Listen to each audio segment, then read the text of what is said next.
ಎಲ್ಲರಿಗೂ ನಮಸ್ಕಾರಗಳು. ಇಂದು ನಾನು ಮಾತನಾಡಲು ಬಯಸುವ ವಿಷಯ ಮಾವಿನ ಹಣ್ಣು. ನಮ್ಮ ರಾಷ್ಟ್ರೀಯ ಹಣ್ಣು ಮಾವಿನ ಹಣ್ಣು. ಎಲ್ಲಾ ಹಣ್ಣುಗಳ ರಾಜ ಮಾವಿನ ಹಣ್ಣು. ಇದು ತುಂಬಾ ರಸಭರಿತವಾಗಿ ಹಾಗೂ ಸುವಾಸನೆಯಿಂದ ಕೂಡಿದೆ. ಮಾಗಿದ ಮಾವಿನ ಹಣ್ಣನ್ನು ಹಸಿಯಾಗಿಯೇ ತಿನ್ನುತ್ತಾರೆ. ಇಲ್ಲವೇ salad, juice, jam, milk shake ಆಗಿ ಮಾಡಿ ಕೂಡ ತಿನ್ನುತ್ತಾರೆ. ಹಸಿ ಮಾವಿನಕಾಯಿಯನ್ನು ಉಪ್ಪಿನಕಾಯಿ ಮಾಡುತ್ತಾರೆ. ಮಾವಿನ ಹಣ್ಣು ಅಂಡಾಕಾರದಲ್ಲಿರುತ್ತದೆ. ಮಾವಿನಕಾಯಿಯ ಸಿಪ್ಪೆ ಹಸಿರಾಗಿದ್ದು ಹಣ್ಣಾದಾಗ ಹಳದಿ ಅಥವಾ ಕೆಂಪು ಬಣ್ಣಕ್ಕೆ ಬದಲಾಗುತ್ತದೆ. ಹಣ್ಣಿನ ಒಳಗಡೆ ಒಂದು ದೊಡ್ಡ ಬೀಜವಿರುತ್ತದೆ. ಬೇಸಿಗೆಯಲ್ಲಿ ಸಿಗುವ ಅತಿ ರುಚಿಯಾದ ಹಣ್ಣು ಮಾವಿನ ಹಣ್ಣು.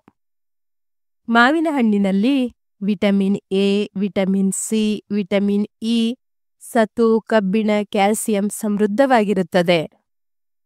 ಮ್ಯಾಂಗೋ ಐಸ್ ಕ್ರೀಮ್ ಮಕ್ಕಳಿಗಂತೂ ತುಂಬಾ ಇಷ್ಟ. ಮಾವಿನಕಾಯಿಯಿಂದ ಆಮ್ಚೂರ್ ಪೌಡರ್, ಆಮ್ ಪಾಪಡ್ ಅನ್ನು ಕೂಡ ತಯಾರಿಸುತ್ತಾರೆ. ಮಾವಿನ ಹಣ್ಣಿನ ಅನೇಕ ಕೋಲಾ ಕಂಪನಿಗಳು ತೆರೆದಿವೆ. ಮಾವಿನ ಹಣ್ಣನ್ನು ಮಾತ್ರ ಉಪಯೋಗಿಸುವುದಿಲ್ಲ. ಮಾವಿನ ಎಲೆಗಳನ್ನು ಸಹ ಸಮಾರಂಭಗಳಲ್ಲಿ ತೋರಣಗಳನ್ನು ಕಟ್ಟಲು ಬಳಸುತ್ತಾರೆ. ಧನ್ಯವಾದಗಳು. ಇದೇ ರೀತಿಯ ಸಾಕಷ್ಟು ವಿಡಿಯೋಗಳಿಗಾಗಿ ತಪ್ಪದೆ ಪ್ಲೇಲಿಸ್ಟ್ ಅನ್ನು ನೋಡಿ.